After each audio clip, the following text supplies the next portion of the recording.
नमस्कार बच्चों, कैसे हैं आप सभी लोग। आई होप आप ठीक होंगे।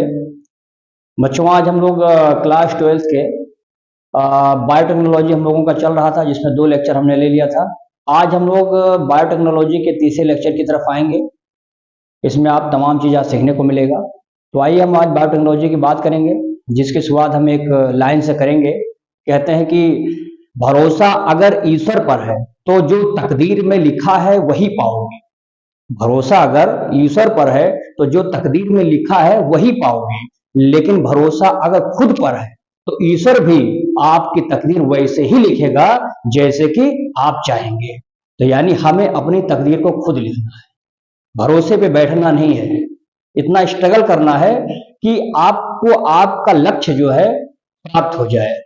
ठीक, तो इस मोटिवेशन के साथ हम लोग शुरुआत करेंगे आज के सेशन में, जिसमें हम तीसरे लेक्चर की बात करेंगे। और बेटा इसमें हम लोग देखेंगे, इससे पहले आपने देखा कि हमने बैकग्राउंड बनाया, बायोटेक्नोलॉजी क्या था उसके विषय में आपको तमाम जानकारी मिली, क्या था उसमें, कैसे जेनेटिक इंजीनियरिंग काम हुआ, और भी तमाम चीजें आपको हमने सिखाई। आज हम बात करेंगे रिकॉम्बिनेंट डीएनए टेक्नोलॉजी और उसके डिस्कवरर के बारे में।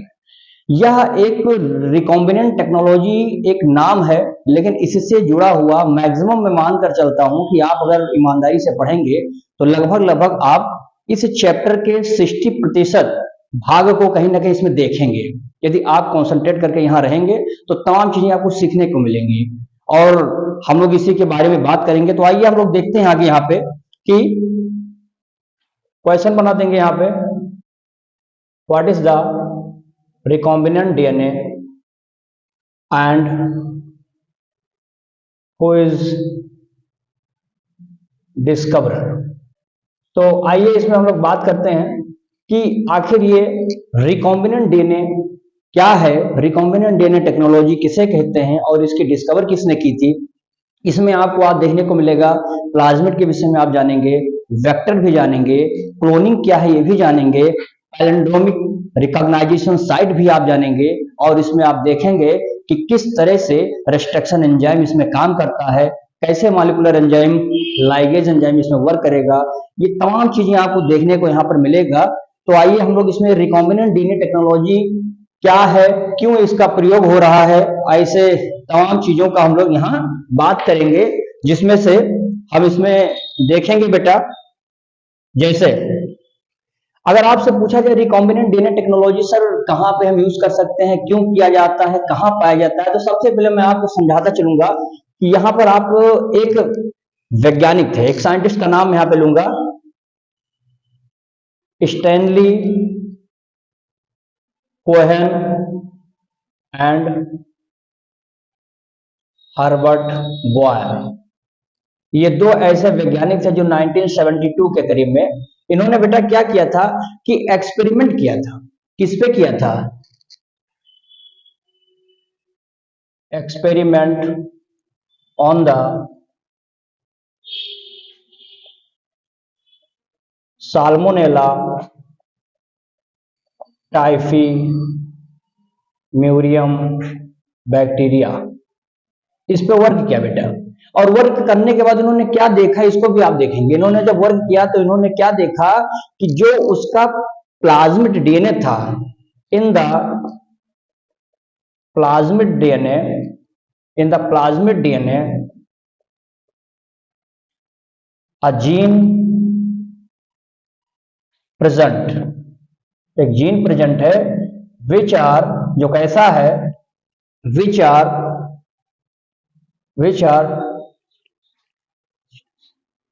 Antigen resistance,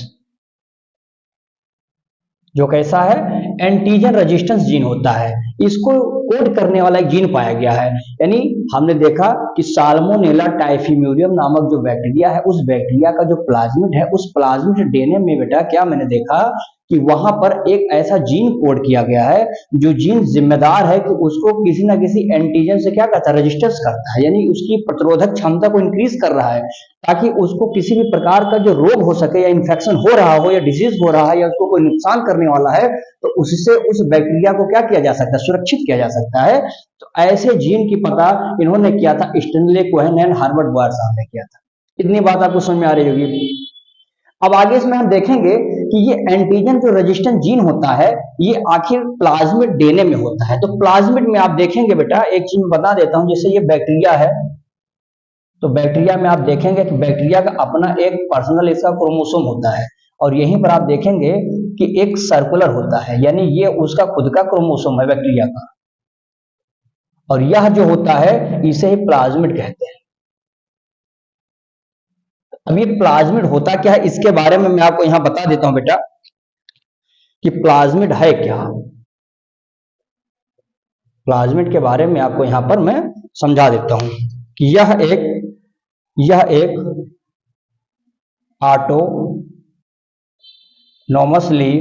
autonomously replicated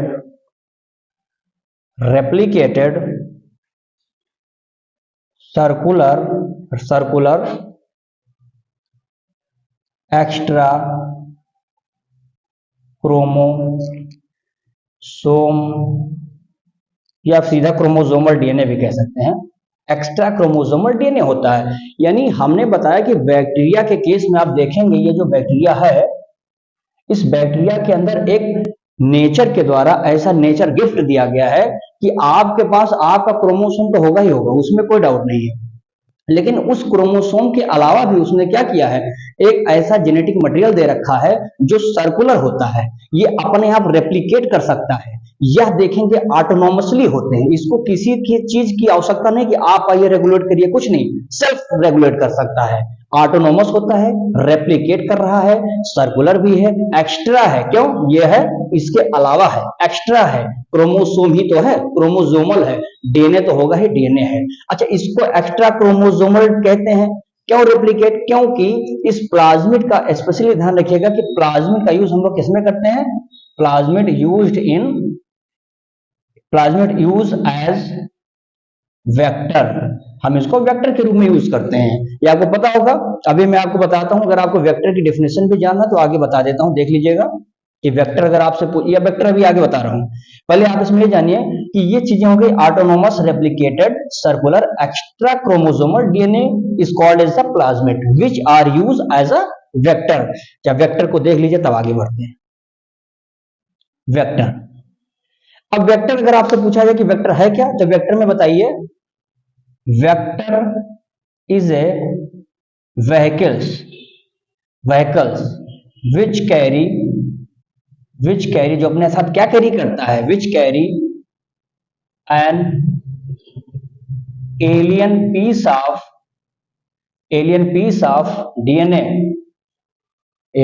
of DNA and transferred to the host host के पास क्या करता है, ट्रांसफर करवाने का काम करता है। यानी हम कह सकते हैं कि वेक्टर एक साधन है जिस साधन से हम किसी चीज को पहुंचा सकते हैं। जैसे मान लीजिए कि आप गेहूं पिसाने के लिए जाते हैं, तो गेहूं पिसाने का आपके साधन क्या हो सकते हैं, होते तो बहुत है, स्पेशली जो हम लोग यूज करते हैं, या तो साइकिल हो या तो मोटरसाइकिल हो। साइकिल पर रखते हैं, मोटरसाइकिल पर रख लेते हैं, तो उसको ले जाते हैं, चक्की पर रख के चले आते हैं। क्या चक्की पे मोटरसाइकिल रख के चले आए हैं, नहीं, हम सिर्फ उस साधन का प्रयोग करते हैं जिससे कोई सामान वहां तक पहुंचा दिया जाए। Just like that here is the vector is also that things, vector अपने पास बैठाएगा कि इसको जीन को, क्यों, वह जीन कहां से लिया होगा, हम चाहते थे कि वो जीन हमें मिल जाए, हम चाहते हैं कि ये जीन जो था इसके पास साल्मोनेला टाइफिम्यूरियम के प्लाज्मिड डीएनए में जो जीन चिपका हुआ था, क्योंकि वह जीन क्या करता था, कोड करता था, किसको, एक एंटीबायोटिक रेजिस्टेंस को कोड करता था। तो वही एंटीबायोटिक रेजिस्टेंस को जब वो कोड कर रहा है, तो कहीं ना कहीं हमको चाहिए कि हम इसको क्या करें, एंटीबायोटिक रेजिस्टेंस वाले को क्या करें, अपने पास लेके चले आए।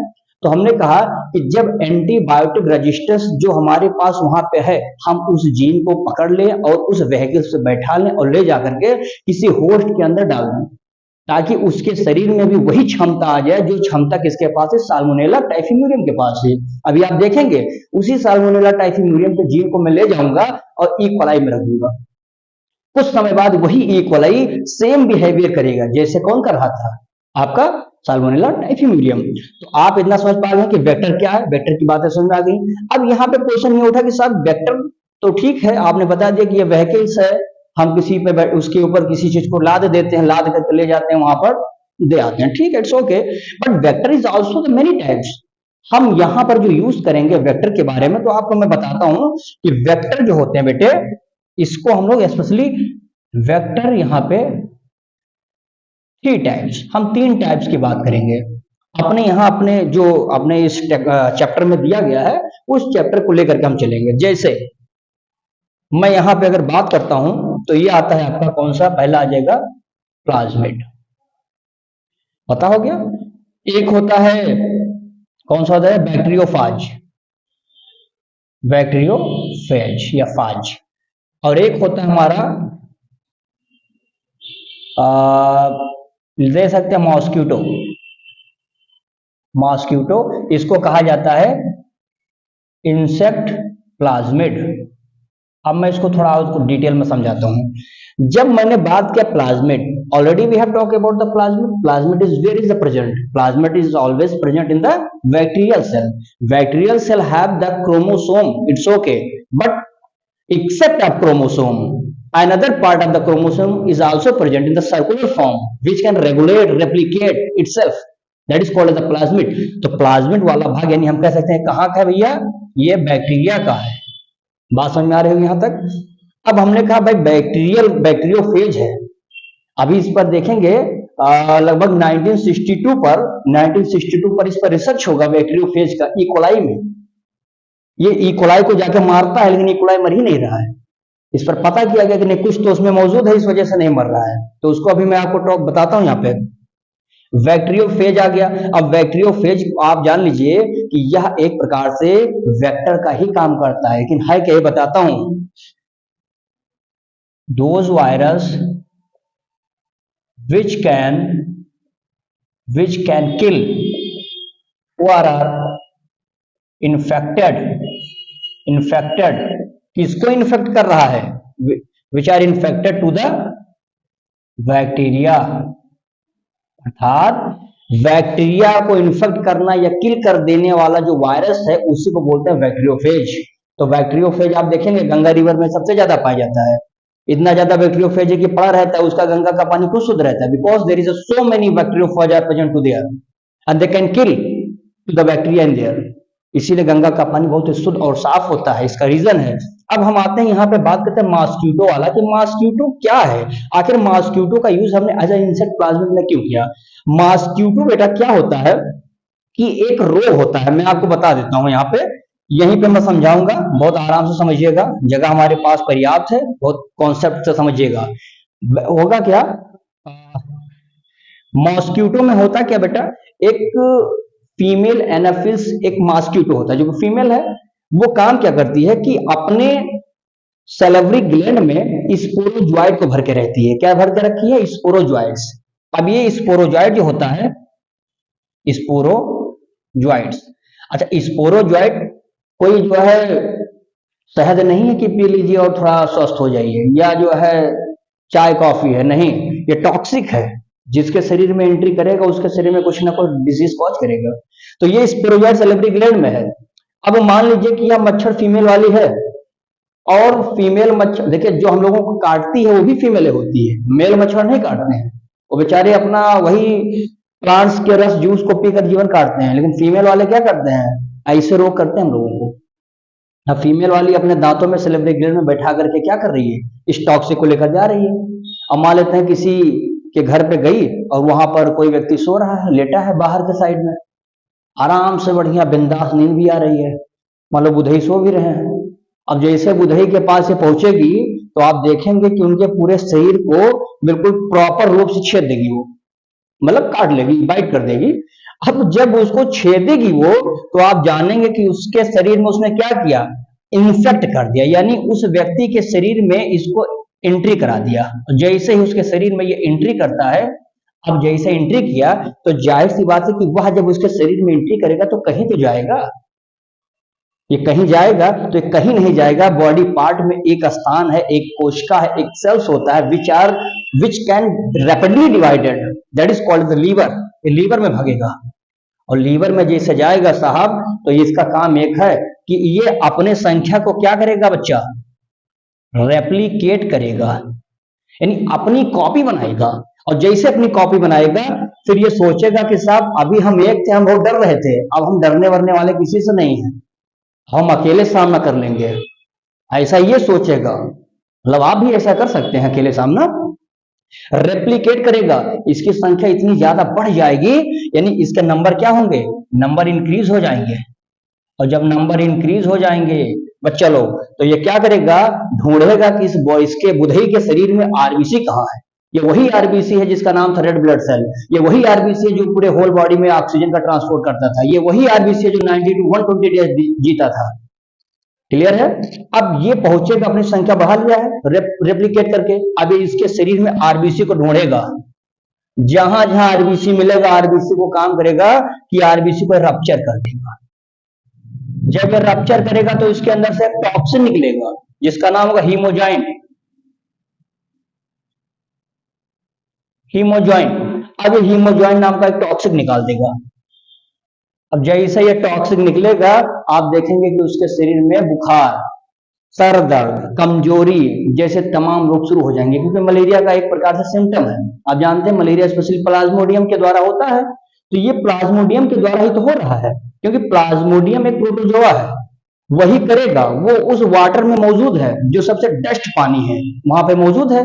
उस डस्ट यानी सबसे गंदे पानी के पास मॉस्किटो फीमेल वाली जाती है, बैठेगी, उसके ज्यूस को सक करेगी, उसमें अंदर उसकी क्या आ गया, प्रोटोजोआ आ गया, यानी कि प्लाज्मोडियम आ गया। वही प्लाज्मोडियम क्या करके ला करके हम लोगों के शरीर में, सबके शरीर में छोड़ना शुरू कर देगी। अब जैसे हीमोजाइन बनेगा, टॉक्सिक है, शरीर के अंदर इन्फेक्शन होगा, 3 से 4 दिन में ऐसे डिजीज काज होते चले जाएंगे। तो यह कहीं ना कहीं हम देखेंगे कि यह मॉस्किटो भी तो लेकर कोई रोग आ रहा है। मॉस्किटो क्या लेके आ रहा था, मॉस्किटो प्लाज्मोडियम वाला कैरेक्टर रखा हुआ है, प्लाज्मोडियम को पकड़ पकड़ के लेकर आ रहा है, सबके शरीर में डाल रहा है। तो यह किसी भी रोग को, किसी भी जीन को, किसी भी डीएनए को किसी के शरीर में एंट्री कराने वाले साधन, it is called as the vehicles, that is the क्या कहते हैं, वेक्टर कहते हैं। इतनी बातें मेरे हिसाब से आपको बहुत अच्छे से समझ में आ रही हैं, इतना आप इसमें साड़ लीजिए, फिर मैं इसके आगे आपको बताता हूं।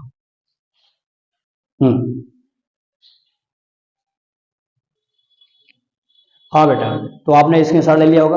अब उसके आगे हम देखेंगे, लिख लेंगे इसमें,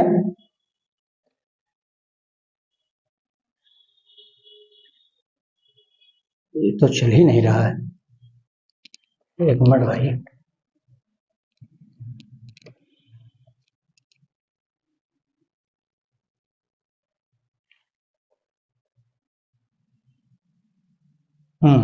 आगे लिखेंगे the linking of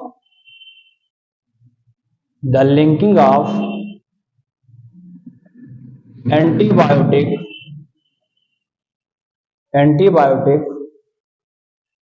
resistance gene to the plasmid DNA into host organism. कहां पे छोड़ दिया हमने, होस्ट ऑर्गेनिज्म के अंदर छोड़ दिया है, to make a new combination,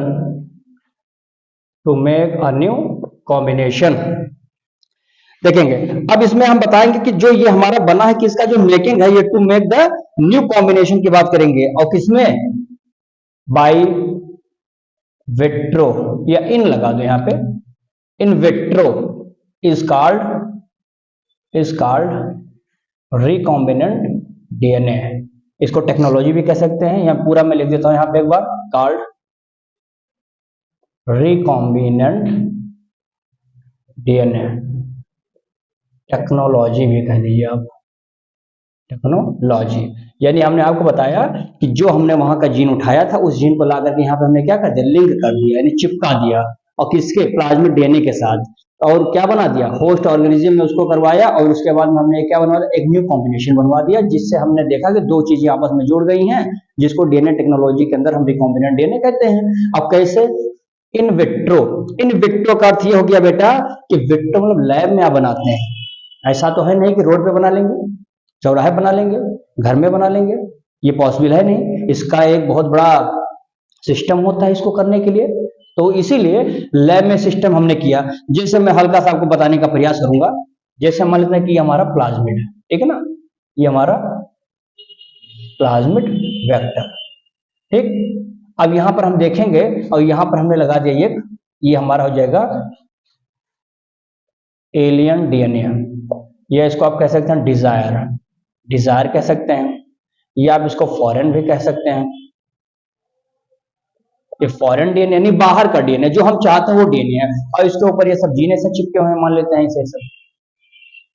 अब ये सभी जीन इस पर चिपके हुए हैं, हमको क्या करना कि किसी तरह से ये वाला जीन मान लेते थे कि जो अभी हमने उसमें बताया था साल्मोनेला टाइफीम्यूरियम में, उसमें जो एक बताया था कि एक जीन था जो कोड करता था किसके लिए, जीन कोड करता किसके लिए, जो रेजिस्टेंस था किसके लिए, एंटीबायोटिक रेजिस्टेंस था, जैसे एम्फ्लिसिन वगैरह, वो आगे आएगा तब बताएंगे।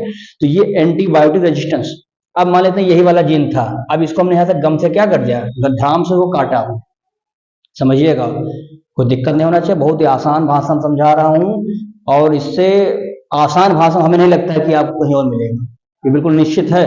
हमने इस जीन को यहां से कट कर दिया, अब ये कट किया, उसके बाद ये यहां से भी कट कर दिया, अब ये जैसे कट किया तो ये हमारे यहाँ पे आ गया, ये जीन यहाँ आ गया, और ये जो बनेगा ये वाला हमारा इस तरह से बन गया, ऐसे बन गया, ये कट गया, क्यों, क्योंकि वहां पे कट लगा हुआ है। अब कट लगा है किसके द्वारा, कट लगाने वाला कौन सा है, रेस्ट्रिक्शन इंडोन्यूक्लियस एंजाइम, ये हो गया। अब जैसे कट किया तो फिर हम क्या करेंगे कि इसको और इसको दोनों को आपस में क्या करेंगे, यहाँ पे जोड़ने का काम करेंगे, यहाँ पे इस तरह से, ये है, ये बन गया हमारा रिकॉम्बिनेंट डीएनए, और फिर इसको हम होस्ट सेल में यानी बैक्टीरिया वगैरह में ला करके इसको ऐसे डाल देंगे, फिर ये अपनी रेप्लिकेशन शुरू कर देंगे, यहाँ पर ये रेप्लिकेशन शुरू कर देंगे, और जो हमने लिया वो अपनी कॉपी शुरू कर देंगे यहाँ पर। तो आपने देखा कि किसी एक ऑर्गेनिज्म का भाग किसी दूसरे एक ऑर्गेनिज्म में जोड़ना, यही प्रक्रिया तो हमारी रिकॉम्बिनेंट करवाती है, इसी को हाइब्रिडाइजेशन कह सकते हैं, क्योंकि दो चीजों का मिक्सचर है ये, यानी इसका जीन ये इसके साथ हमने जोड़ दिया, ये इसलिए क्योंकि इंपॉर्टेंट था, हमारे लिए फायदेमंद था, ये इसलिए क्योंकि इसके बिना काम हो ही नहीं सकता, ये साधन है, इस प्लाज्मिड और इसके साथ मिलकर के हमने एक नया कॉम्बिनेशन तैयार कर दिया, that is called the recombinant DNA technology. तो इसको भैया बनाना चाहिए, जल्दी से बना लीजिए, मुश्किल से 10 सेकंड में जल्दी इसको स्क्रीनशॉट लीजिए। ओके, अब इसमें हम लिखेंगे बेटा, when the DNA transferred into E coli. अब ई कोलाई के अंदर वही वाला डीएनए हमने ट्रांसफर कर दिया, तो जैसे इसमें आप ट्रांसफर करेंगे तो आप देखेंगे किस तरह से ये हमारा क्या करता है, ये आप देखेंगे ई कोलाई के अंदर हमने इसको ट्रांसफर, वही रिकॉम्बिनेंट वाला जिसको किया, अब ये काम लगाएंगे, it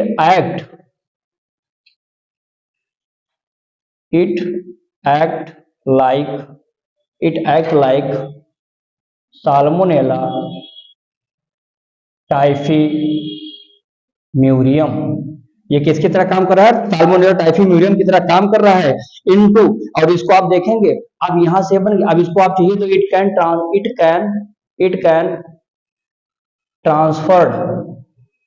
can transferred into host cell.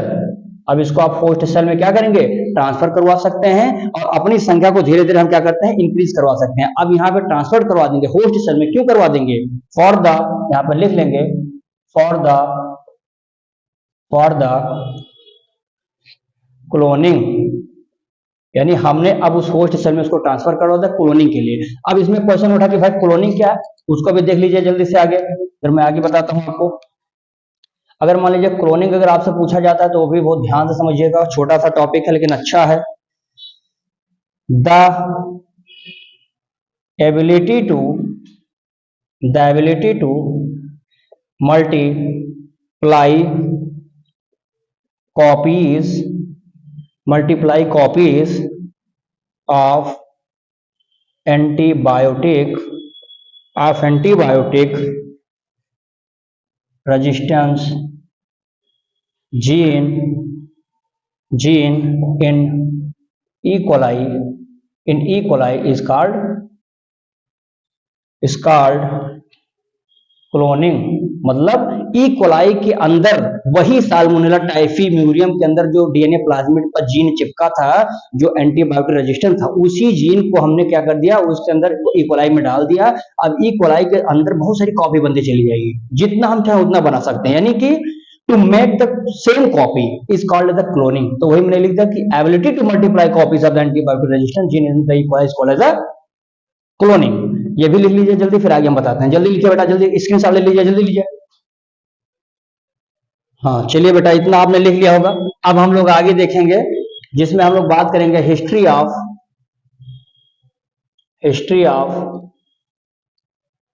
Restriction enzyme. Restriction enzyme की क्या है, हिस्ट्री क्या है, कैसे हम इसको समझे, इसी के बारे में आपको समझना है। ध्यान से समझिएगा, बहुत आसान है ये। इसमें आप बताइए कि है क्या ये। It's act like cleaving. मतलब इसको हम क्या कह सकते हैं कि कहीं ना कहीं क्लीविंग एंजाइम की तरह काम कर रहा है ये, किसी चीज को तोड़ देना, काट देना। या इसको हम लिख सकते हैं मॉलिक्यूलर सीजर। ये मॉलिक्यूलर सीजर की तरह काम कर रहा है। क्यों? क्योंकि ये किसी ना किसी तरह से इसको डीएनए को या किसी भी जेनेटिक मटेरियल को कट करने का काम कर रहा है। तो हमारा हमने लिख दिया इट लुक लाइक द, इसकी तरह, किसकी तरह, क्लीविंग एंजाइम, साथ ही साथ मॉलिक्यूलर सीजर, इसकी तरह हम काम करेंगे। और इसका काम क्या लिख सकते हैं आप चाहिए तो, used in breaking of DNA, specially DNA के लिख दे सकते हैं, ठीक ना, उतना लिखेंगे।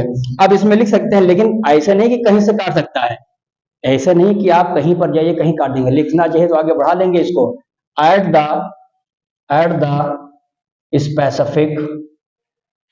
Specific site. मतलब एक स्पेसिफिक साइट को ही कट करना है उसको, ये निश्चित होना चाहिए।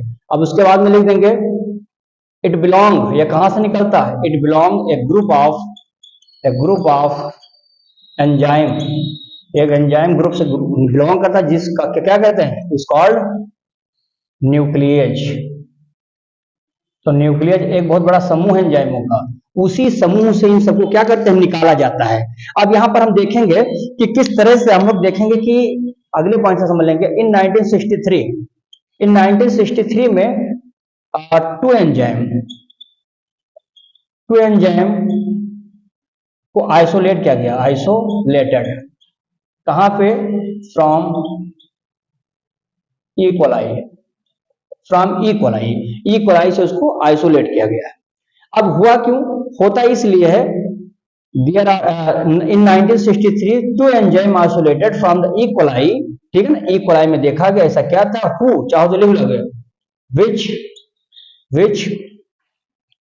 रेस्ट्रिक्टेड टू ग्रोथ ऑफ, या to restricted to infection of, ठीक है, इन्फेक्शन ऑफ बैक्टीरियोफेज। यानी हमने इसमें यह देखा कि बैक्टीरियोफेज जो था वह ई कोलाई को नुकसान कर ही नहीं पाता था। तो जैसे मान लेते हैं कि ये हमारा बैक्टीरिया था ही, जैसे यहां पर हम लिखेंगे, ये मान लेते हैं कि बैक्टीरिया, इस बैक्टीरिया के ऊपर हमने क्या किया यहां पे, ठीक है ना।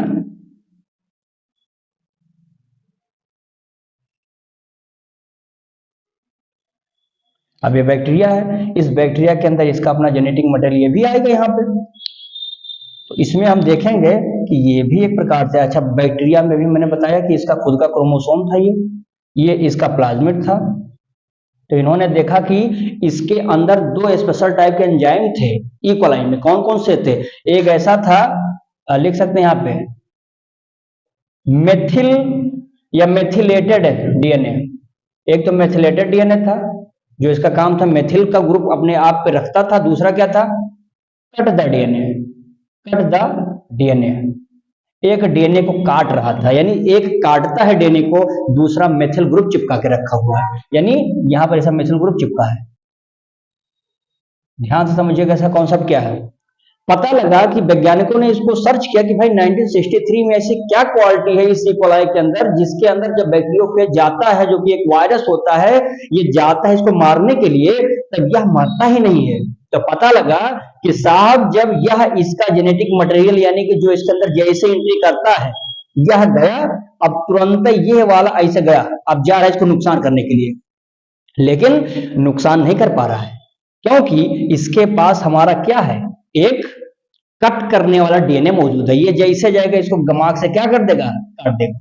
तो इसके जेनेटिक मटेरियल का जो कि उसका है नहीं, दूसरे का है, उसको कट कर देगा। तो प्रश्न ये उठा, सर अगर ये डीएनए को कट करता है, जेनेटिक मटेरियल को कट करता है, तो क्यों नहीं अपने वाले को कट कर देता है, क्यों नहीं प्लाज्मिड को कर देता है? तो पता लगा कि साहब ये इसलिए नहीं कर पा रहा है क्योंकि इसके पास मेथिलेटेड डीएनए है, यानी अपने डीएनए को जब ये जाएगा काटने के लिए, तो उसका डीएनए उसको बताएगा कि भैया मैं आप ही के परिवार का सदस्य हूं, मुझे कैसे काटोगे? कहा वो कैसे, बताओ मुझे। कहेगा साहब मेरे पूरे बॉडी पर क्या चिपका हुआ है, मेथिल ग्रुप चिपका है। तब जब मेथिल ग्रुप चिपका हुआ है तो फिर जाहिर सी बात है, तो वो जान जाएगा कि ये हमारा ही सदस्य है, इसको हमें काटने की आवश्यकता नहीं है। तो इसके बारे में कहीं ना कहीं ये चीज यहां पर बताया गया। और आगे इसमें देखेंगे, मैं लिख देता हूं यहां पर कि फर्स्ट रेस्ट्रक्शन एंजाइम, अगर आपसे पूछा जाता है फर्स्ट रेस्ट्रक्शन एंजाइम हिंड सेकंड, ये हिंड सेकंड होता है। और यह हिंड सेकंड क्या करता है, ये सबको नहीं काटता, एक particular which cut in a particular manner, या पर्टिकुलर साइड कह दीजिए, पर्टिकुलर साइड। सबसे पहले क्या करता है कि अपने ही साइड को जहां उसको काटना है उसको रिकॉग्नाइज करता है, ये यानी उसको रिकॉग्नाइज करता है। जब वो रिकॉग्नाइज कर लेता है तो ही काटेगा, और यह उसी को काटेगा। लगभग इसके पास क्या होना चाहिए, 6 बेस पेयर न्यूक्लियोटाइड होना चाहिए। तो उस न्यूक्लियोटाइड को ही ये कट करेगा, सबको नहीं काटेगा। अगर मान लेते हैं कि ये हमारा है डीएनए और इस पर चिपका हुआ, इससे यहाँ पर ऐसे 5 6 7 8 ये है, और यहाँ पर ऐसे सब बने हुए हैं, तो ये देखेगा कि जो 6 वाला है सिर्फ उसी को मुझे काटना है, सबको नहीं काटना है। तो इसलिए हमको पता लगा, वैज्ञानिकों ने इस बात को सर्च किया कि लगभग अभी तक का 900 रेस्ट्रक्शन एंजाइम जो होते हैं, इसकी सर्च आउट की जा चुकी, खोजा जा चुका है। कहां से? लगभग 250 स्ट्रेन ऑफ बैक्टीरिया, लगभग 250 प्रजातियों या 250 स्पीसीज जो हैं इसकी बैक्टीरिया की, उससे लगभग 900 रेस्ट्रक्शन एंजाइम हमने देख चुके हैं। हमें ज्ञात है कि हाँ ये चीजें हमारे पास हैं, लेकिन सबकी अपनी अलग अलग क्वालिटी। ध्यान दीजिएगा, सब लोग एक ही डीएनए को एक ही साइड से, एक ही रिकॉग्नाइजेशन पोजीशन से कट नहीं कर पाएंगे, क्योंकि सबकी अपनी एक स्पेशलिटी होती है, और उसी हिसाब से वो क्या करते हैं, कट करते हैं। यानी अगर इनके पास 6 न्यूक्लियोटाइड का बेस पेयर है, तो ही ये एक 6 न्यूक्लियोटाइड का जो सीक्वेंस बनेगा उसको कट करेंगे। अब यहाँ पे एक शब्द आया है न्यूक्लियोटाइड, क्या होता है? 6 न्यूक्लियोटाइड या 6 बेस पेयर का जो न्यूक्लियोटाइड है, इसी को क्यों ये कट कर रहा है? तो इसका मतलब क्या हुआ, ध्यान से देखिएगा। न्यूक्लियोटाइड में बता देता हूं यहाँ पे, जैसे आपने पढ़ा होगा डीएनए, तो डीएनए जब आपने पढ़ा तो आपको ज्ञात होना चाहिए, you have to know that the DNA is made up by the 3 things. First is the pentose sugar, एक होता है बेटा इसमें पेंटोज शुगर ले लीजिए, और दूसरा ले लीजिए आप कौन सा, नाइट्रोजिनस बेस। एक ले लेते हैं बेटा, इसमें आता है आपका फास्फोरिक एसिड। डीएनए हमेशा इन्हीं 3 चीजों से मिलता है। पेंटोज में देखेंगे तो ये भी 2 भाग में होते हैं, ये डीएनए में और ये आरएनए में। इसमें डीऑक्सी पेंटोज शुगर होता है, इसमें राइबो पेंटोज शुगर होता है। ये बहुत हायर लेवल के मॉलिक्यूलर लेवल पर जब हम आपको चैप्टर पढ़ाएंगे तो वहां पर पूरा डिटेल बताएंगे, लेकिन यहाँ समझ लीजिए थोड़ा थोड़ा। ये है नाइट्रोजनस बेस, इसमें आप देखेंगे तो ये 2 भाग में ये भी बटे होते हैं। एक होता है प्यूरिन, एक होता है पिरिमिडीन। प्यूरिन में होता है एजी, पिरिमिडीन में होता है टीसी। एजी में होता है एडेनिन, ग्वानिन, और पिरिमिडीन में होता है थायमिन और साइटोसिन। उसके बाद में देखेंगे फास्फोरिक अम्ल, आप जानते ही होंगे, H3PO4। ये हम आपको समझाना चाहते हैं न्यूक्लियोटाइड के बारे में, लेकिन उसको समझाने के लिए मुझे ये बताना पड़ेगा कि ये है क्या। अब देखेंगे यहाँ पर अगर मैं बात करता हूं, अगर पेंटोज शुगर और इसको मिला देता हूं नाइट्रोजनस बेस को, ये दोनों, तो ये बन जाते हैं हमारे, ध्यान दीजिएगा, इसको बोलते हैं न्यूक्लियोसाइड। न्यूक्लियोसाइड शब्द लगा है, साइड बता, ध्यान देना। एक लगा है जब हम तीनों को मिला देते हैं, तीनों जब मिल जाते हैं, यानी इसमें सिर्फ दो है, लेकिन जब तीनों मिल जाते हैं तो उसको कह देते हैं न्यूक्लियोटाइड। तो मुझे लगता है कि आपको न्यूक्लियोसाइड और न्यूक्लियोटाइड में अंतर क्लियर हो गया होगा, कैसे इसको हम जानते हैं। स्क्रीनशॉट बहुत जल्दी लीजिए, फिर छोटा सा बस 5-7 मिनट और बच्चा बेटा इसको खत्म करेंगे।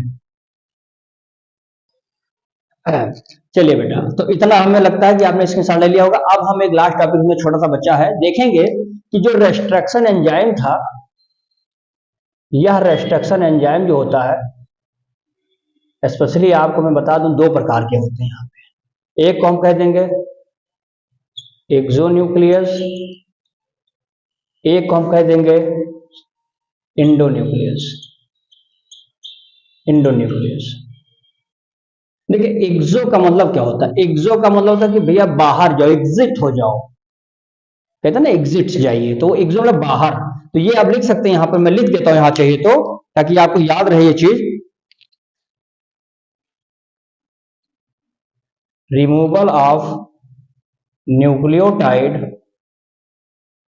From the end of DNA molecule.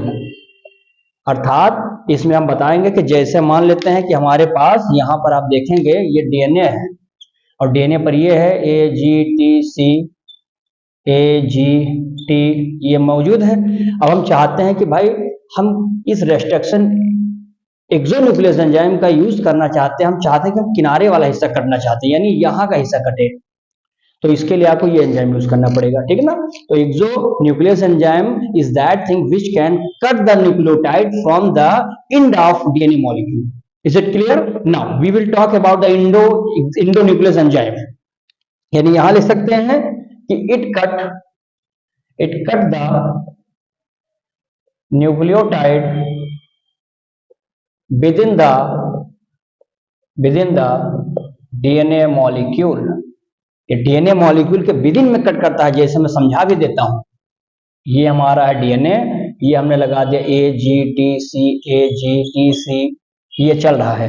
अब हमको ना यहां से कट करना है ना वहां से कट करना है। I want to that cut from the mid part like this, मैं यहां से कट करना चाहता हूं इसको, इतना हिस्सा। तो यानी ये जो भाग है ये मिड में है, तो मिड में हम कट कर रहे हैं। तो मिड में कट करने के लिए we have to use the endonuclease enzyme, तो इसका यूज हो जाएगा। अब यहीं पे हम देखेंगे कि कट करने के लिए तो ठीक है, लेकिन ऐसा नहीं कट करेगा। ये लिखने, यहां लिख लीजिए, with the DNA molecule with a specific site. उस स्पेसिफिक साइट को हम कहते क्या? Specific site is called palindromic site. यानी वो सबसे नहीं काटेगा, वो एक पर्टिकुलर साइड से काट रहा है, पैलिंड्रोमिक साइड से काट रहा है, यानी कि वो रिकॉग्नाइज करेगा पहले, और रिकॉग्नाइज करने के बाद उसको क्या करेगा? कट करेगा। अब यहीं पे मैं आपको समझा देता हूं पैलिंड्रोमिक साइट क्या है, उसको भी आप देख लीजिए यहीं पे। यानी पैलिंड्रोमिक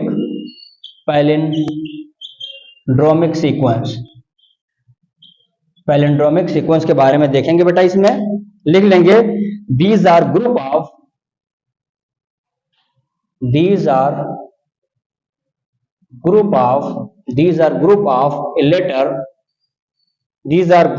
a letter, हाँ, a letters, these are a group of a letters। उसके बाद में बता देंगे यहाँ पे that read from both side, that is forward and backward, get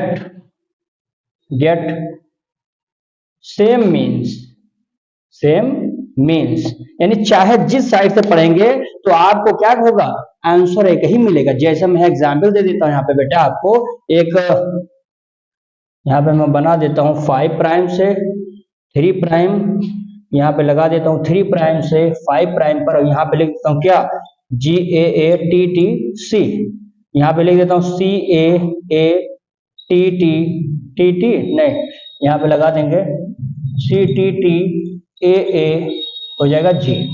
यानी बेटे आप इसको चाहे इस साइड से पढ़ेंगे, देखेंगे GAATTC, यहां से पढ़ेंगे GAATTC, अर्थात if you will read from backward and forward, the means is the same, मतलब उसका जो अर्थ निकलेगा वो सेम निकलेगा। और जनरल एग्जाम्पल से आप देखना चाहते हैं तो मैं एग्जाम्पल और ले लेता हूं, यहाँ पे एक एग्जाम्पल और ले लेता हूं, जिसको आप कहते हैं MALAYALAM। देखेंगे लिखा है मलयालम, यानी इसको मलयालम पढ़ते हैं बेटा, यानी हम इसको लिख सकते हैं MALAYALAM, इधर से पढ़ेंगे MALAYALAM, यानी मलयालम, इधर से पढ़ेंगे मलयालम, अर्थात ये भी हमारा किसमें आ जाएगा, पैलिंड्रोमिक सीक्वेंस में आते हैं। मतलब हम ये कह सकते हैं when we read from backward and forward we will get the same means is called as the palindromic site। ये हमने आपको बेटा एक सूक्ष्म क्लास आप कह सकते हैं, छोटा क्लास है लेकिन बहुत इंपॉर्टेंट है, जो आपको पूरे चैप्टर को कहीं ना कहीं कनेक्ट जरूर करेगा, ये निश्चित है। आप हमारे क्लासेस को लगातार निरंतर पढ़िए, इसका बेनिफिट आपको देख लीजिएगा एग्जाम में 100% मिलेगा। यदि आप लगातार कंटिन्यू इसको पढ़ते हैं तो बीच में अगर आप स्किप करेंगे तो फिर दिक्कत हो जाएगी, उसको समझ नहीं पाएंगे। क्योंकि मेरा जितना भी क्लास है आप देखेंगे तो मैं एक सेशन को दूसरे सेशन से कनेक्ट करके तभी आपको आगे बढ़ाता हूं। यानी मैं आपकी बातों को मैं समझ रहा हूं कि आप चाहते क्या हो, उसमें किस चीज में आपको दिक्कत आ रही है, उस प्रॉब्लम्स को मैं समझ करके आगे बढ़ रहा हूं। तो आई थिंक आप इसको लगातार कंटिन्यू ऐसे पढ़िए और बेहतर तरीके से आप स्कोर कर पाएंगे बोर्ड में भी। और हमारे चैनल को आप लोग थोड़ा बेटा सब्सक्राइब करिए, शेयर करिए, लाइक करें। और यदि आपका कोई दिक्कत आता है, कोई प्रॉब्लम है, तो आप कमेंट बॉक्स में अपने क्वेश्चन डाल सकते हैं, I will give the answer. ठीक है ना, तो इतना आप लोग पढ़िए और बेहतर है। तब तक के लिए धन्यवाद, थैंक यू।